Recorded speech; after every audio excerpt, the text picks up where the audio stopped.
ఎన్నో సంవత్సరాల నుంచి, దాదాపు 5 సంవత్సరాల నుంచి ఈరోజు 500 సంవత్సరాల నుంచి ఎదురు చూస్తున్న రోజు రానే వచ్చేసింది.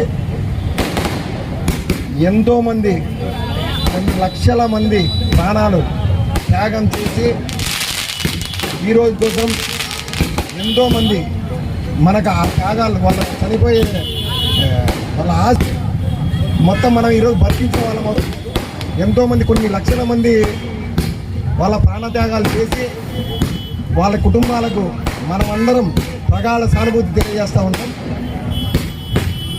ఈరోజు పండగ వాతావరణం కాదు, మన పండగ అనేదానికంటే దానికి వేరే పేరు పెట్టుకోవచ్చు. మనం ఈరోజు ఒక వర్గం కాదు, మనం ఈ భారతదేశంలో కాదు, ఈ ప్రపంచంలోనే మనమందరం ఈరోజు గర్వించదగ్గ విషయం. ఈరోజు మరొకసారి మనకు అయోధ్యకి వినపడేలా జై శ్రీరామ్, జై శ్రీరామ్, జై శ్రీరామ్. Thank you. నాకు ఈ అవకాశం ఇచ్చినటువంటి సభ్యులందరికీ పేరు పేరున, ఇక్కడ కార్యకర్తలు వచ్చిన సంతోషాన్ని కానీ, పిల్లలకు కానివ్వండి, ఈ ఉత్సాహం రెట్టింపుతో వాళ్ళందరికీ ఈ రామ మందిరాన్ని ఎంతోమంది కష్టపడింటే వచ్చేది ఇది. దయచేసి దీన్ని అల్లరిగా భావించకుండా మనం ఒక పండుగ జరుపుకోవాలని మనసారా కోరుకుంటూ, అందరికీ పేరు పేరున ఈ ప్రోగ్రాంలో పాల్గొన్న వారందరి పేరు పేరున అందరికీ మనస్ఫూర్తిగా నమస్కారాలు తెలియజేస్తూ థ్యాంక్ యూ. జై శ్రీరామ్, జై శ్రీరామ్. హిందువుగా జీవించు, హిందువులని గర్వించు. మనమంతా హిందువులం, హిందూ బంధువులం. మనమంతా అయోధ్యలో ఉన్నటువంటి శ్రీరామచంద్రునికి వారసులమని మీకు అందరికీ తెలియజేస్తున్నా.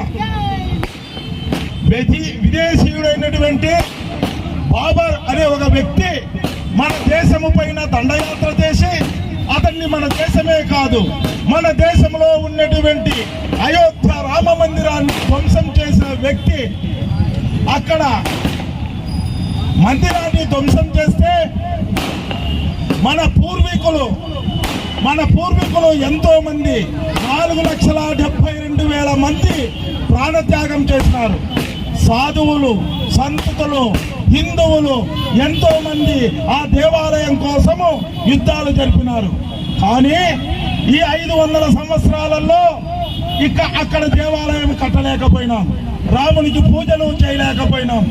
10 ఇండ్లు ఉన్నటువంటి ఒక పల్లెటూరు అయినా కానీ రామ మందిరం ఉండేది. ఆ రామ మందిరంలో భజనలు జరుగుతాయి, పూజలు జరుగుతాయి, శ్రీరామనవమి బ్రహ్మాండంగా చేస్తారు. కానీ అయోధ్యలోనే దశరథ కుమారుడైనటువంటి శ్రీరామచంద్రునికి అక్కడ అయోధ్యలో పుట్టే కూడా అయోధ్యలో ఒక్క రోజు కూడా పూజలు జరుపుకోకుండా బ్రిటిష్ వారైతేనేమి ఇంకా రకరకాల వాళ్ళు చేసినారు. కానీ ఇప్పుడు అక్కడ అయోధ్యలో శ్రీరాముని జన్మస్థానమైనటువంటి ప్రదేశము పోరాటం గురించి ఈ సమాజంలో యువకులందరికీ తెలియజేసినందుకు సింగరి లక్ష్మీనారాయణ గారికి ధన్యవాదాలు. అదేవిధంగా ఈ యొక్క కార్యక్రమాన్ని ఉద్దేశించి మాట్లాడవలసిందిగా పిచ్చినమెట్ల రాధాకృష్ణ గారిని కోరుతున్నాను. అందరం తాడిపత్రి పట్టణానికి వినిపించేటట్లు జై శ్రీరామ్, జై శ్రీరామ్, జోర్ से बोलो, प्यार से बोलो, जय श्री राम, जय श्री राम, जोर से बोलो, प्यार से बोलो, जय श्री राम, जय श्री राम. నీలో చూడు, జై శ్రీరామ్, నాలో చూడు, జై శ్రీరామ్, మనలో చూడు, జై శ్రీరామ్. ఇది భారతీయ తత్వం. మొన్న ఒక్క మాట చెప్పారు శ్రీ ప్రధానమంత్రి నరేంద్ర మోడీ గారు, అయోధ్య రామాలయం హిందువుల్ని మాత్రమే కాదు 140 కోట్ల భారతీయుల్ని. ఇది మన ఒక్కరిది కాదు, ఇక్కడ నివసించే ప్రతి ఒక్కరిది, ప్రతి భారతీయుడి యొక్క శ్రమ ఉంది, దాంట్లో భారతీయుని యొక్క ప్రతిభ ఉంది. అక్కడ శిల్పాలు మలిచినది ఎవరు తెలుసా మీకు? హర్యానా నుంచి వచ్చిన ముస్లింలు. ఆ దేవాలయం అంత భవ్యమైన మందిరంగా ఉందంటే ఇవాళ ఆ శిల్పుల యొక్క వాళ్ళ కళా నైపుణ్యం. కాబట్టి సోదరులారా, ఇది యొక్క అయోధ్య రామ మందిర ప్రారంభోత్సవము హిందువుల పండగే కాదు, 140 కోట్ల మంది భారతీయుల పండగ. ఇది ప్రధానమంత్రి నరేంద్ర మోడీ గారు చెప్పారు, నేను కాదు. ఆయన ముఖ్యులత హస్తాలతో వాళ్ళకు నమస్కారం చేస్తూ చెప్పాడు ఈ విషయం. కాబట్టి సోదరులారా, ఇక్కడ భారతీయత అంటేనే రాష్ట్రీయ స్వయం సేవక్ సంఘ్ చెప్పినది ఇదే. ముస్లిం కానీ, క్రిస్టియన్ కానీ, హిందూ కానీ వాళ్ళ ధర్మం వాళ్ళు నిర్వర్తించండి. కానీ మనమందరము ఒక్కసారి అయోధ్య బాలరామునికి వినిపించే విధంగా ఇక్కడ ఉన్నటువంటి బాలలు అందరూ పెద్దలు 2 చేతులు ఎత్తి జై శ్రీరామ్ అంటే జై జై శ్రీరామ్ అన్నాము. ఏమంటాము? జై శ్రీరామ్, జై శ్రీరామ్, జై శ్రీరామ్, జై శ్రీరామ్, జై శ్రీరామ్. ఆ రోజు నరేంద్ర మోడీ గారు శంకుస్థాపన చేసేటప్పుడు, రామ మందిర నిర్మాణం శంకుస్థాపన చేసేటప్పుడు ప్రతి ఒక్కరికి గుర్తుంటుంది, ఇలా నిలబడుకుని పక్కన ఉండేవాళ్ళమా.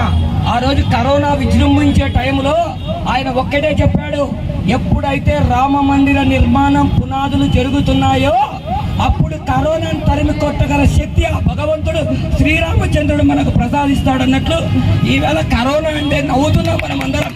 ఆ కరోనా కాదు, కరోనాను తరిమి కొట్టే శక్తి భారతీయతకుంది.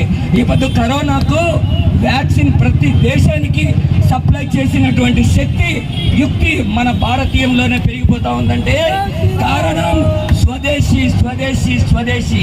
ఆ విధంగా ఉండగలుగుతున్నామంటే మన దేశం పట్ల ప్రేమ, అనురాగం ప్రతి ఒక్కరికి భారతీయ తత్వం ఉన్నది కాబట్టి ఆ పునాదుల పైన నిలబడుతున్నాం.